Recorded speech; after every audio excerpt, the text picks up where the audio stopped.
Olá, amigos da Prótese. Boa tarde a todos.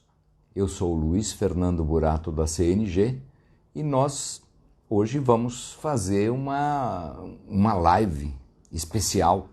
Eu diria especial porque nós vamos fazer uma live muito longa, né? Uma live que pretende cobrir todo o processo de fundição que nós gostaríamos de passar para vocês. Na verdade, o que nós vamos tratar? Nós vamos tratar de informações bem básicas, que são as informações durante o processo de fundição. O que eu quero dizer? Tudo aquilo que você passa dentro de um processo de fundição, nós vamos ver aqui. É claro, como é uma live, não dá para eu fazer o processo de fusão propriamente dita do metal, né? Isso nós vamos ter que fazer de uma outra forma.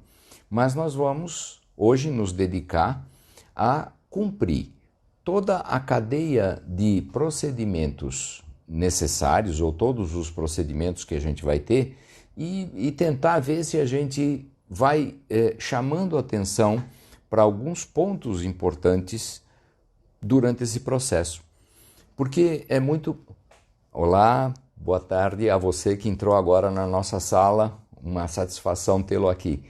Então eu dizia, quando a gente fala sobre fundição, e hoje é o nosso assunto, falando de fundição, e eu estou querendo pegar isso de uma maneira muito ampla, porque quando a gente fala sobre fundição, normalmente a primeira coisa que vem na ideia de uma pessoa é fundição, opa, maçarico, fogo, pera, não é por aí. Nós temos que seguir toda a sequência técnica que a gente faz para chegar nesse processo da fundição, para então a gente conseguir entender o porquê que a gente consegue, durante este processo, evitar enganos, que nós só vamos perceber depois que a gente abrir o anel, depois que já tirou a peça, depois que você tenta encaixar e não encaixa, ou que tem uma porosidade tremenda na peça, e isso é um transtorno muito grande. Então, vamos fazer uma revisão geral de tudo isso, só para a gente ter ideia do ponto de vista da sequência do nosso trabalho. Esta nossa live, pela forma como ela foi concebida, como ela foi elaborada, ela provavelmente, se tiver tempo eu aviso, mas provavelmente nós não vamos ter tempo para perguntas e respostas. Mas, na próxima quarta-feira, na quarta-feira da próxima semana, nós vamos estar fazendo uma live especial falando de fundição, perguntas e respostas. Aí então o que eu vou fazer? Eu vou aproveitar o questionamento que vai aparecer ao longo do dia de hoje, mais o questionamento que você que me ouve, você que vai estar me acompanhando, vai fazer imediato, e eu vou responder todas as perguntas. Isso vai ser muito interessante porque eu chamaria esse nossa próxima live de direto ao ponto. Por que direto ao ponto? Porque eu vou trabalhar em cima das perguntas, em cima do questionamento. Ok? Vitor, podemos começar o conteúdo? Show, pode começar. Vamos lá. Eu falo aqui com o Vitor, o meu assistente, que vai me ajudar a desenvolver esse trabalho. Bom, vamos começar o nosso trabalho. O nosso trabalho ele é executar um determinado fundição. É uma peça metálica e veja, não só uma peça metálica, mas muito daquilo que nós vamos ver aqui é aplicável não só do ponto de vista de você trabalhar com uma estrutura metálica que você vai fundir, como uma estrutura de porcelana que você vai injetar. Porque boa parte do caminho segue a mesma lógica de trabalho. Então é válido em qualquer um destes casos. Vamos começar. Nós temos que começar por onde? Pelo consultório dentário. Nós vamos começar por aqui. Ou seja, nós vamos começar pela nossa moldagem, tá? A primeira coisa que eu gostaria que você observasse na moldagem, bom, antes de tudo, a primeira coisa que eu gostaria que você fizesse era desinfectar esta moldagem. É a primeira coisa que você tem que fazer. Hipoclorito 1%, tá? Aquele que é vendido no supermercado, aquela que água sanitária, ela tem 2,5%, tá? A gente dilui ela para chegar a 1%, tá? E você vai pegar isso aqui, antes de qualquer coisa, você vai pegar com uma pinça, com alguma coisa de luva e vai colocar dentro da solução de hipoclorito 1% por 10 minutos. Estamos combinados? Isso sempre deveria ter sido feito. A pandemia chamou atenção para nós para várias coisas e isso precisa ser feito, tá? Não é só uma questão do coronavírus, mas tem hepatite, tem uma série de coisas que você pode pegar aqui, tá? Então vamos tomar cuidado com isso. Primeira coisa, o hipoclorito para desinfecção. Aí você pode chegar um pouquinho mais perto e aí você vai olhar e eu gostaria que você tivesse atenção para isso, olha. Perceba o seguinte, você tem que perceber de que esta moldagem, quando ela foi executada, você percebe que o material extravasou, o material de moldagem? Isso é muito importante. Se você percebe que o material de moldagem fica confinado, significa que no ato de moldar, o que aconteceu? O silicone tomou presa sob pressão. Então o que acontece? Ficaram cargas induzidas nesse material que ela só não consegue relaxar porque você não tira da boca do paciente. Tirou, ele começa a se modificar. Mas por quê? Por conta do tipo de material? Não, simplesmente por conta de cargas induzidas que ficam dentro do material de moldagem, porque ele vai vulcanizar. Tá certo? Então, observe bem esse tipo de questão que é uma parte bastante importante. Bom, você sabe que o material de moldagem, o silicone no caso, ele é um material gorduroso. Tá? Ele tem uma certa gordura. Essa gordura, ela aumenta a tensão superficial e impede que você consiga gerar um modelo eficiente, um modelo próprio para ser modelado. Uma situação importante é você fez a desinfecção, secou completamente, tá? E é interessante utilizar algum tipo de material que aqui o que a gente sugere é o Bubble Free, que ele é um agente que ele é especial para trabalhar em cima do silicone. Ele não vai degenerar o silicone, ele não vai criar camada, ele não vai criar nada e ele vai fazer com que você tire essa tensão superficial de tal forma que o gesso consiga migrar em todas as nuances que você vai ter da parte da topografia da sua moldagem. Ok? Então aí nós preparamos a nossa moldagem para a geração do nosso modelinho. Muito bom. O nosso modelo nós vamos ter que envasar com algum material, que de um modo geral é gesso. E nós vamos ter muitos tipos de gesso que podem ser utilizados. Existem uma infinidade de gessos no nosso mercado, tá? Que vai poder te atender. E muitos bons, muitos gessos realmente bons. Nós, particularmente, damos atenção à utilização do gesso sintético. O que é gesso sintético? Quando a gente pensa gesso sintético, a gente pensa de repente em resina ou alguma... Não, veja, é a mesma coisa. Ou seja, o produto é o mesmo. Só que, ao invés da gente pegar esse gesso, que nós vamos tirar da natureza, o fosfato de cálcio, nós vamos tirar da natureza, moer, tratar, mas nós tiramos da natureza e vamos gerar o produto para você utilizar, o gesso sintético, esse mesmo fosfato, ele é conseguido, sulfato de cálcio, perdão, esse mesmo material, produto, ele é criado por uma reação química. O que significa? Significa que quando você cria o elemento, quando você cria esta rede cristalina, ela fica mais homogênea. O que significa que este material ele vai ter uma regularidade, uma fidelidade maior de trabalho. Então eu diria para você, o gesso sintético é uma situação boa de você fazer a utilização e ter um modelo realmente muito apropriado para o seu trabalho. Sempre lembrando de que o gesso sintético ele tem uma capacidade especial do ponto de vista tixotrópico. Tixotrópico o que significa? Significa que a qualquer vibração ele flui com facilidade.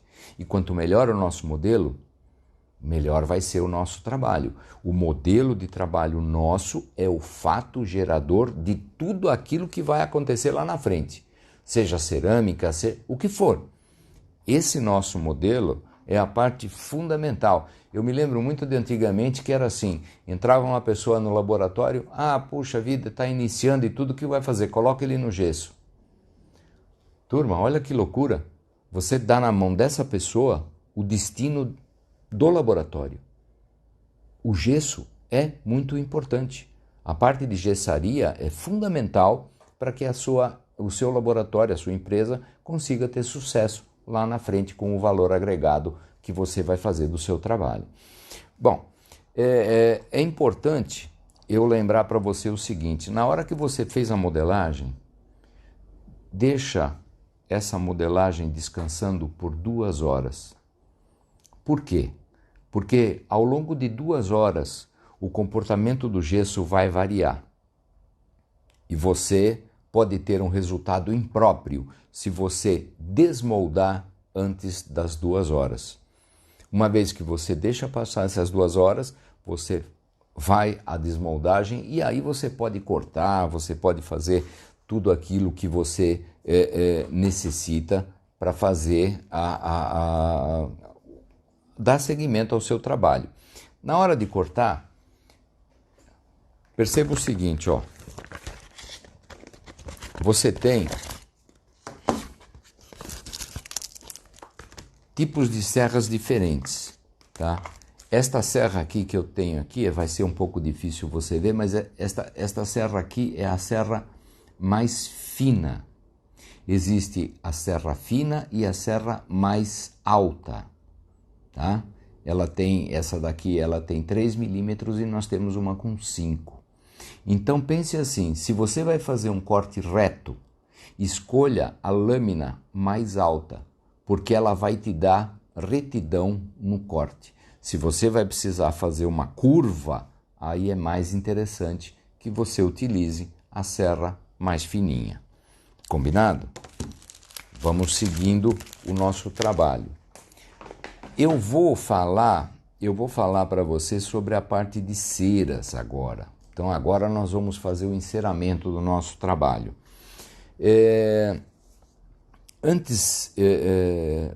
Lá na frente eu vou falar sobre a parte de inclusão, mas eu gostaria de fazer um teste aqui com você. Ó, eu vou pegar o agente quebrador de tensão e vou aplicar na lâmina de cera. Você percebe que eu apliquei só na metade, tá?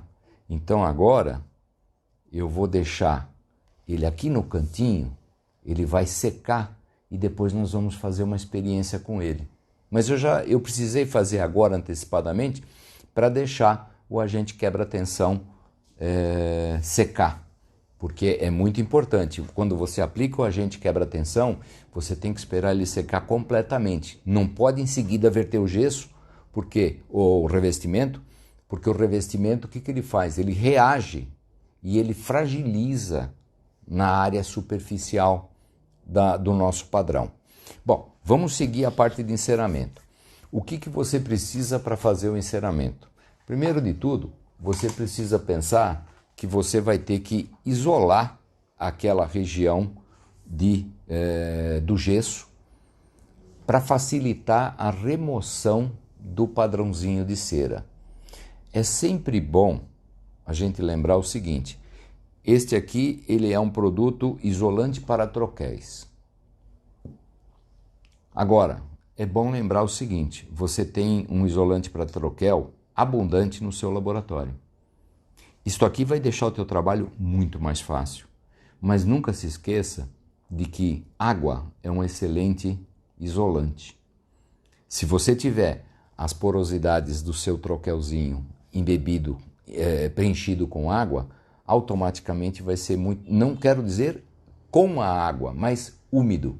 Você vai ter um resultado muito melhor. Depois se aplica um pouquinho do isolante e automaticamente isso tudo fica mais simples. Com respeito ao enceramento, eu vou dizer para vocês o que eu costumo fazer. Eu costumo usar 2 tipos de cera no meu enceramento. Primeiro eu faço um enceramento inicial, utilizando aquilo que eu chamo de uma cera sem memória. Quando eu digo sem memória, significa o seguinte, significa que se eu fizer algum tipo de distorção nesta cera, essa distorção é permanente. O que isso significa? Isso significa que se o meu troquel tiver alguma área retentiva, na hora que eu tirar a minha estrutura, se houver alguma deformação, essa deformação é definitiva. Ok? Suponha que não seja uma cera dessa natureza, que seja uma cera com memória. Você vai puxar, aquela imperfeição vai deformar, depois que você tira, a cera volta para o lugar. Aí você vai lá, faz a fundição, tenta encaixar, não encaixa. Você fala, mas por quê? Aí você vai investigar com calma o seu troquelzinho e fala, olha, tá aqui o problema, é uma imperfeição. Então é muito importante. E eu uso, então, a cera de escultura, eu vou a seguir daquela primeira camada de cera, que é a cera sem memória, e essas 2 ceras eu uso de cores diferentes. Justamente porque na hora da escultura, na hora que eu chegar, eu atingi aquela cera de outra cor, eu falo, bom, eu não posso avançar mais a minha escultura nesse ponto. É uma coisa simples, mas ajuda você a não ter uma estrutura que de repente ela vai ficar fina demais num ponto e de repente ao fundir você percebe que você vai ter um buraquinho naquela região. Então nós temos que evitar todo esse transtorno que poderia acontecer. É muito fácil. 2 ceras, cores diferentes, preferencialmente a primeira camada com cera sem memória. Isso vai te ajudar bastante na resolução dos seus casos. Bom, fiz o meu padrão. Meu padrão está aqui. Por exemplo, deixa eu abrir aqui, ó. Meu padrão está aqui. Por exemplo, bom, o que eu preciso? Eu preciso colocar spruce para alimentar essa minha estruturinha. E eu vou no mercado e eu vou perceber de que tem uma quantidade muito grande de spruce que são oferecidos. Então nós temos os spruce do tipo pequeno, do tipo barra, do tipo grande, com câmara de compensação maior, e aí vai. E aí vem sempre aquela pergunta, qual eu devo usar? É muito importante você considerar o seguinte, quem vai mandar no tipo de sprue é a estrutura que você quer alimentar. A câmara de compensação, ela tem que ter uma quantidade, um volume próximo do elemento que você quer alimentar. Quando você trabalha com uma estrutura fininha, numa estrutura que não tenha muita espessura, isso não é tão significativo. Não chega a ser uma coisa que vai te deixar de cabelo em pé nessa circunstância. Agora, vamos imaginar isso aqui, ó. E se você estiver trabalhando com uma estruturinha como essa? Não sei se dá para chegar um pouquinho mais perto, Vitor? Olha a simplicidade dessa estrutura e olha uma estrutura como esta aqui, ó. É bem diferente, tá? Então nós temos que tomar vários cuidados e colocar um sprue adequado, considerando que a nossa câmara de compensação tenha um volume próximo da peça que eu estou querendo alimentar. Isso vai ser muito importante. Eu sei que você deve ter percebido, deve ter chamado a atenção a você duas coisas interessantes. Primeiro foi este alimentador que eu coloquei aqui, ó. Ele sai da minha câmara de compensação e ele vai alimentar este outro ponto da minha estrutura. Sabe por que isso é feito? Sempre você deve alimentar pela região de maior volume. Mas suponha que eu tenho duas regiões de maior volume. Então o que eu faço?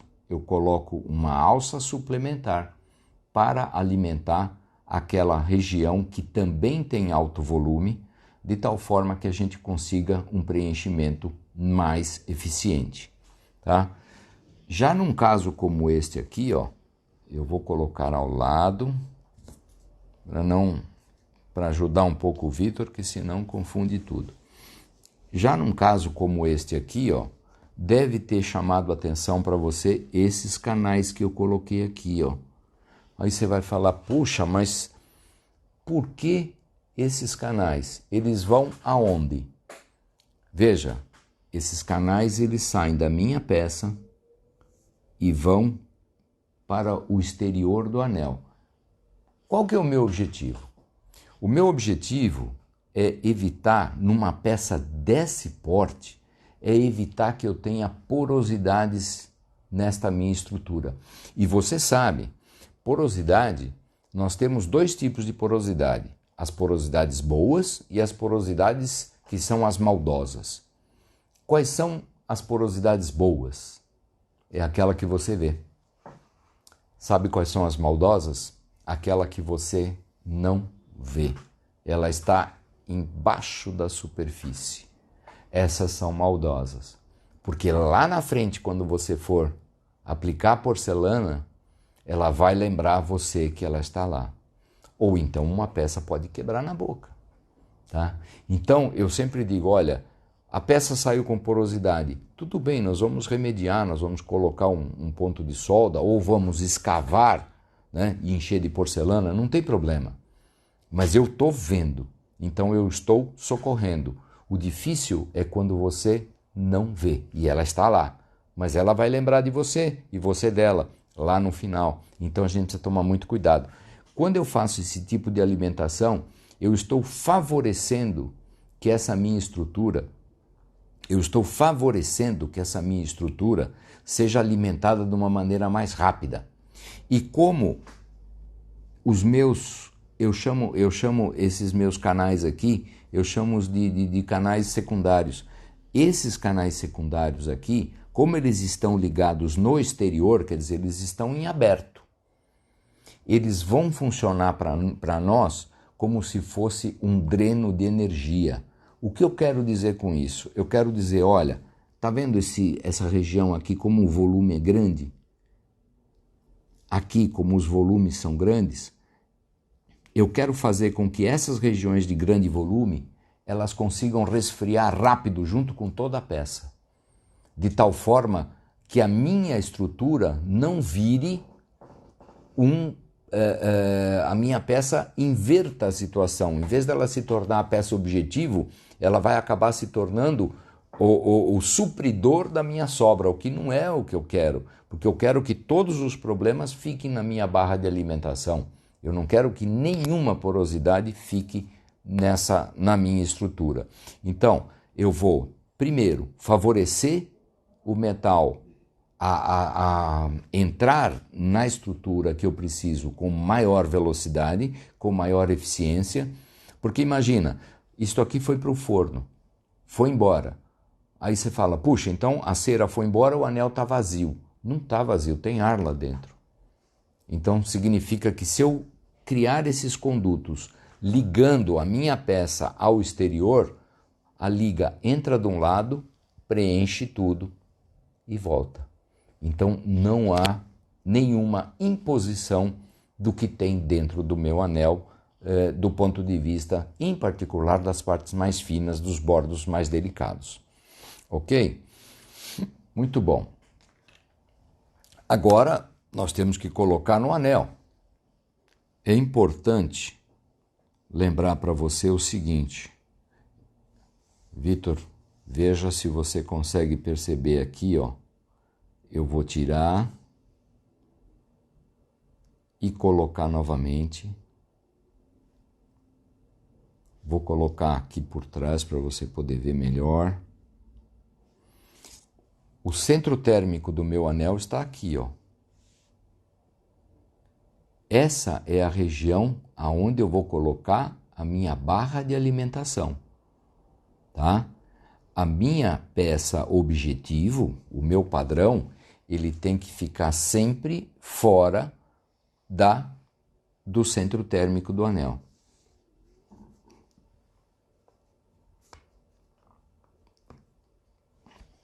Isso para nós é muito importante. Isso é muito importante para a gente ter a certeza de que a nossa estrutura ela vai ser alimentada de um modo rápido e ela vai poder esfriar primeiro que o meu supridor de metal, que no caso é a minha câmara de compensação. Ok? Muito bom.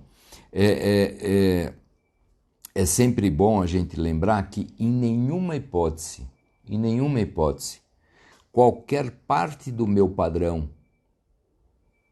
pode ficar abaixo do nível da câmara de compensação. Ou seja, todo o contorno do meu padrão tem que ficar para cima ou à frente da minha câmara de compensação. Eu não posso propor ao meu metal que faça um retorno. Isso vai criar confusão na distribuição do fluxo do metal dentro da nossa estrutura. Muito bom. Agora eu preciso fazer a inclusão. Nessa hora de fazer a inclusão, é que eu vou pedir licença para você, eu vou tirar para cá. E agora aqui eu vou fazer uma experiência, ó.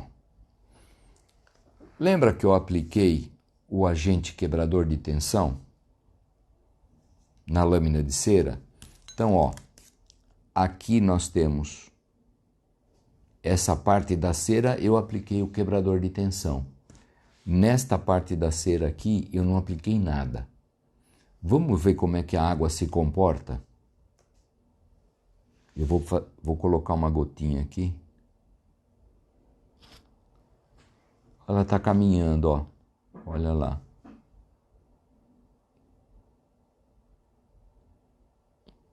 Olha o que aconteceu aqui, olha o que está acontecendo aqui. Você está percebendo o que está acontecendo com a gotinha de água? Ó. Olha a diferença. Olha a diferença.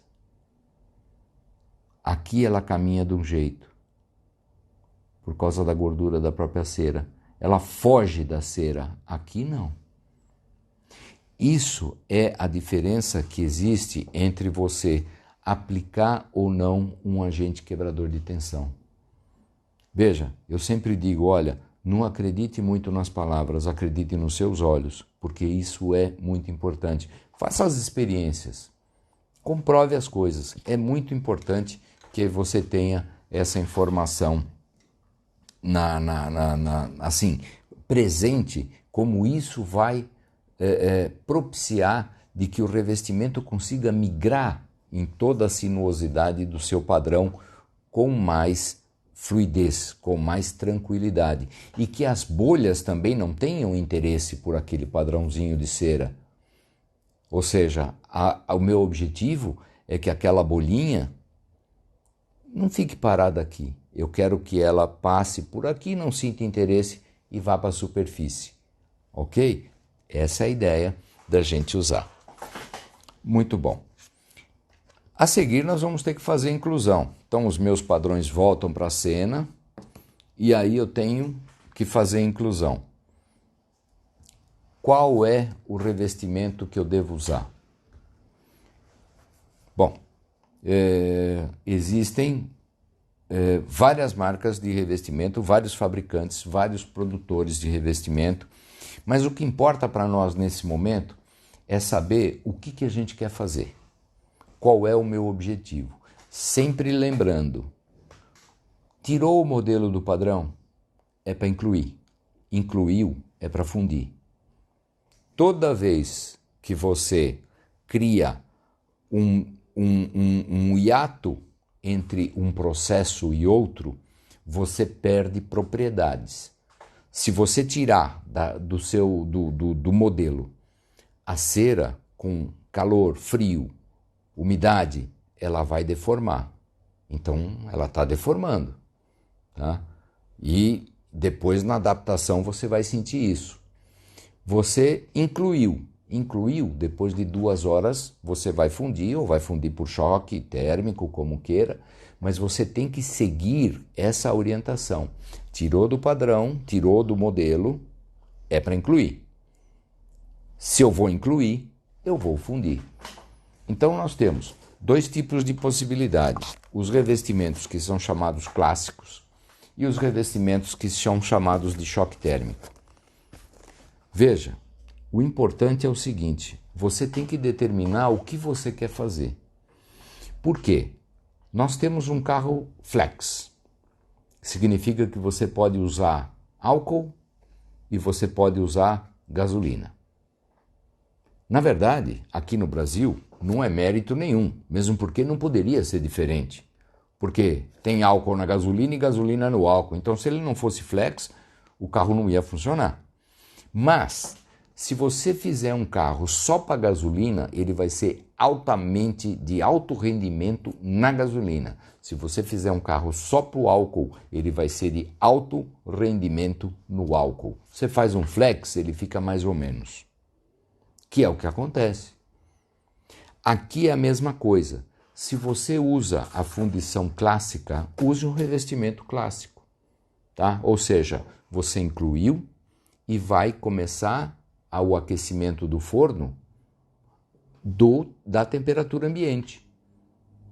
Você vai fundir por choque térmico, então use um revestimento para choque térmico. Isso é muito importante, porque aí você pega a especificação para a qual o revestimento foi criado. E nós, como fabricantes, testamos nessa configuração. Este é para o aquecimento clássico, este é para o sistema de choque térmico. Este aqui você sabe como funciona. Começou a espatulação, 20 minutos depois de espatulado, você tem que colocar no forno a 700 graus. Tá? Se você passar dos 20 minutos, o anel vai estourar. Então, é muito importante. Eu, por exemplo, eu uso dos dois. Se eu vou fazer uma estrutura como essa, eu vou para o choque térmico sem preocupação. Uma estrutura dessa daqui, com essa quantidade de resina, eu não me arrisco a fazer choque térmico. É uma loucura, tá? Mesmo porque a resina, você sabe, ela não flui como a cera.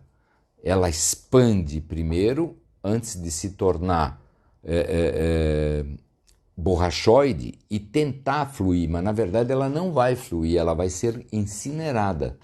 Então é preciso que esse processo aconteça dentro de um contexto de temperatura gradual para que você não tenha a fratura do anel. Às vezes o anel não estoura, mas as rebarbas vão aparecer. Né? O estouro do anel é quando você chegou no caso crítico, mas podem acontecer as rebarbas, e as rebarbas o que significa para nós? Primeiro de tudo, ela pode cair num lugar, por exemplo, cuja adaptação vai ser comprometida. Essa é a primeira situação. A adaptação pode ficar comprometida.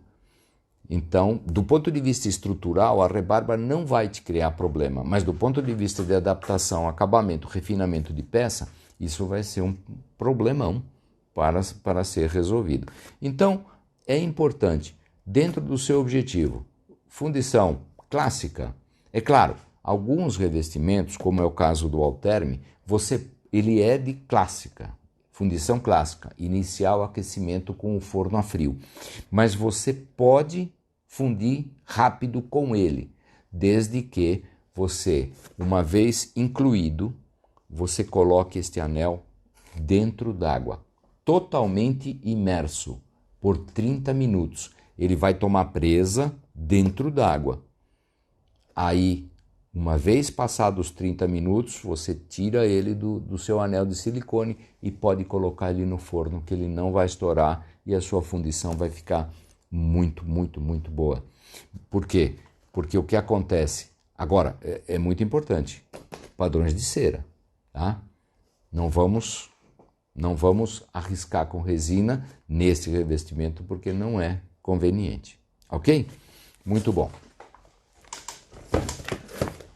Agora eu preciso conversar um pouco com você sobre a parte do forno. O nosso anelzinho, ele foi para o forno.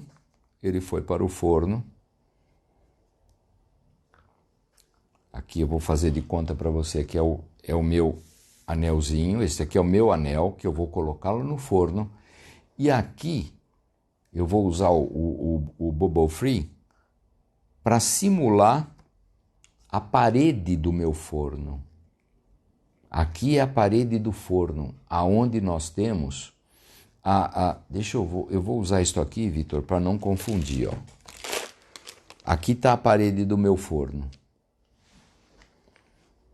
O que é importante eu fazer? Eu não posso nunca encostar o meu anel na parede do forno aonde estão os elementos resistivos, tá? Por que motivo?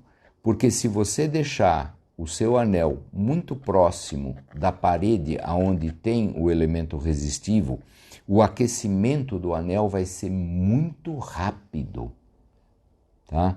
O que significa, se é muito rápido, este lado do anel vai aquecer mais depressa do que esta parte que está longe do elemento resistivo. Sabe o que pode acontecer? Veja, o nosso revestimento, ele é um revestimento que ele tem uma expansão de aproximadamente 1,6%. Começa o aquecimento, de repente eu posso ter uma situação onde esta face do meu anel expandiu em 1,6%. E esta outra parte do meu anel, por estar mais distante, ela expandiu apenas 0,9%. Sabe o que acontece? Trinca o anel. E aí as rebarbas aparecem e os problemas aparecem, tá? É muito importante a gente sempre pensar o seguinte: no laboratório, no nosso laboratório, eu preciso ter várias coisas para ter lucratividade. Várias coisas eu preciso. Mas, acima de tudo, eu preciso ter um processo que não tenha revés. Claro, tem aqueles casos assim como já escutei alguns colegas até mencionar. Eu nunca perdi uma fundição. Eu já perdi várias. E algumas delas até por motivos inexplicáveis. Então, tem coisa que pode acontecer que a gente não tem como evitar. Mas aquilo que eu puder evitar, eu vou chegar para o meu colaborador e vou dizer para ele: olha, eu quero que você faça desta maneira, o protocolo é esse. E é muito importante, você que me ouve, que é o técnico sênior do laboratório, o responsável de seção, o dono do laboratório, é muito importante que esses conceitos, esses que eu estou transmitindo para vocês agora, sejam continuamente revisados com a sua turma, com o seu colaborador que está lá na ponta fazendo aquela atividade. Continuamente. Ou seja, a cada 30 dias, a cada X tempo, você tem que voltar naquela sessão e verificar, porque existe uma tendência das pessoas a terem uma conduta, modificam quando você fala, e com o tempo essa conduta gradativamente vai voltando àquilo que era, e os problemas voltam a acontecer. Então é muito importante que o conhecimento, a informação seja continuamente passada para o seu colaborador e o colaborador de ponta, ou seja, aquele que está lá no dia a dia real do laboratório, ele que está fazendo aquela atividade. Uma vez que você coloca o seu anel no forno, o mínimo tempo que você precisa para ter a certeza de que todo o padrão foi embora, seja de cera ou resina, mínimo 30 minutos. Após 30 minutos, você já sabe que o padrão está, tudo aquilo que tinha, cera ou resina, sofreu a combustão completa e não tem mais resíduo dentro do anel. É muito importante, se você trabalhar com um anel supercarregado, você deve gradativamente ir aumentando esse tempo para garantir a homogeneização térmica de toda a câmara, tá? Porque você sabe, normalmente nós temos elemento resistivo numa parede e noutra parede, mas nós não temos na base e não temos no teto. E também não temos na porta. E também não temos no fundo. Então, até que haja a homogeneização térmica, quanto maior a carga de anéis, mais tempo você precisa para que todos os anéis tenham a mesma temperatura e estejam prontos para fundir. Muito bom. Vamos falar um pouquinho da fundição propriamente dito. Essa fundição que nós vamos ter que analisar, a parte de fundir propriamente dito, nós analisaremos isso numa outra live, numa outra oportunidade. Mas vamos falar o que é importante para nós. Primeiro de tudo, você sabe que o cadinho que a gente usa para fundir a liga, ele precisa estar pré-aquecido. Por quê? Porque veja só, se você colocar o cadinho frio, ele vai tomar contato com o calor através do seu maçarico ao mesmo tempo que você está aquecendo a liga metálica. O que isso significa? Isso significa que você tem uma superfície fria, a liga e o maçarico. E mais, se a liga está aqui, ela está fazendo sombra da chama, que vai aquecer. Então ela não aquece devidamente a região aonde ela está colocada. Então, se eu tiver o meu cadinho pré-aquecido, o meu cadinho não vai roubar a energia térmica que eu estou fornecendo para fundir a liga. E é muito importante isso. Não use uma chama com com uma quantidade excessiva de oxigênio. Aquela chama aonde ela fica ruidosa, aquela chama barulhenta. Não, demore um pouquinho mais para fazer a fundição. Normalmente, eu digo para vocês, eu fundo aqui, no máximo, eu fundo três pastilhinhas de material. Eu normalmente, no máximo, eu fundo 3 pastilhas de material. Tá? 3 pastilhas, mais ou menos tem 5,6 gramas cada uma do Nilceran, que é uma liga de cobalto cromo molibdênio.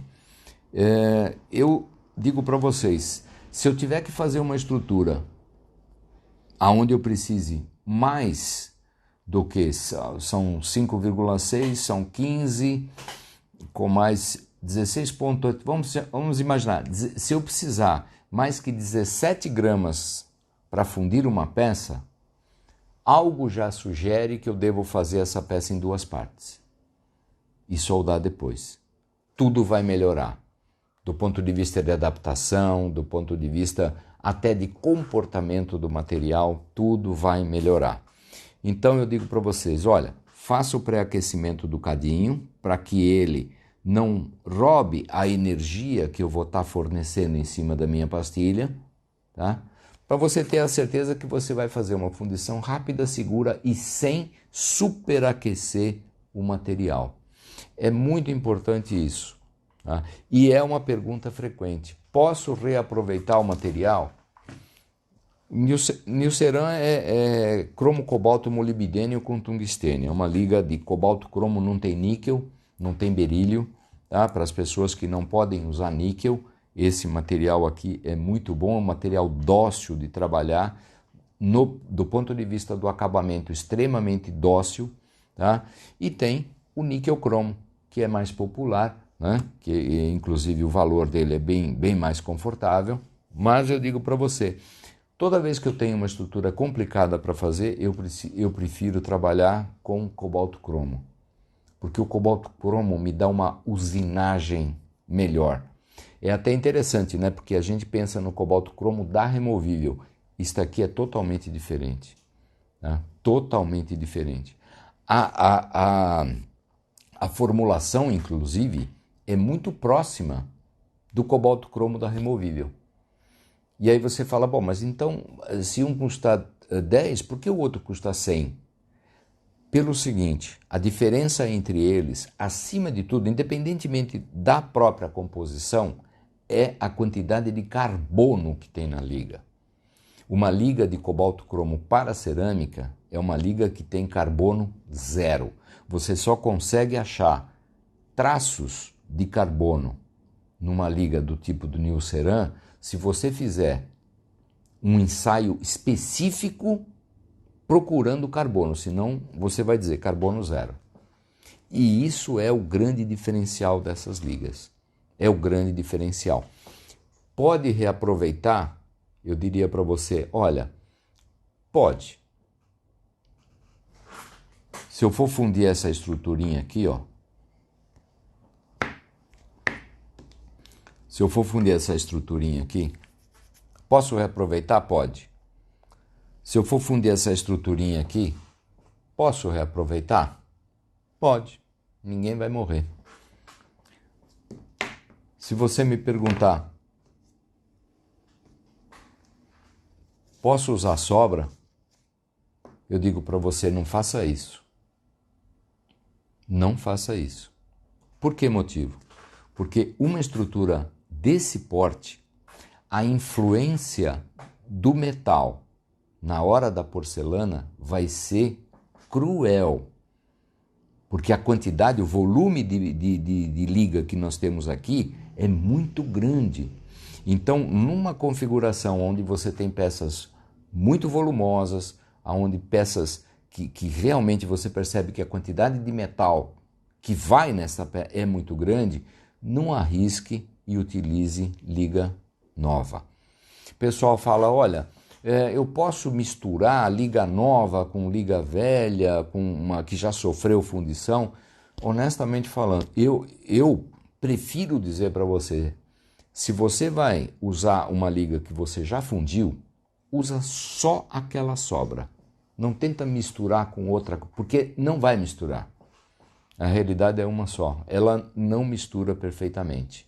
É muito diferente eu misturar a liga na hora que eu estou trabalhando lá na indústria, dentro de uma tremenda de uma piscina de fundição, de uma caldeira de fundição, onde eu estou lá com tudo ligado, toda a parte de aquecimento indutivo, eu fazer a minha mistura lá é uma coisa. Agora, você tentar fazer dentro da sua estrutura, com chama aberta, com maçarico, e mesmo com fundidoras de indução, eu mesmo coloquei, há pouco tempo eu coloquei uma sobra e coloquei uma outra sobra junto. Qual não foi a minha surpresa que uma das sobras fundiu e a outra não, e era do mesmo material. Simplesmente que eles estavam numa região de campo diferente e demorou a fundição e o resultado foi uma porosidade que eu tive. Por quê? Eu tive que superaquecer a liga para poder fazer ela juntar. Então eu digo para você, peça grande, grande estrutura, só liga nova, tá?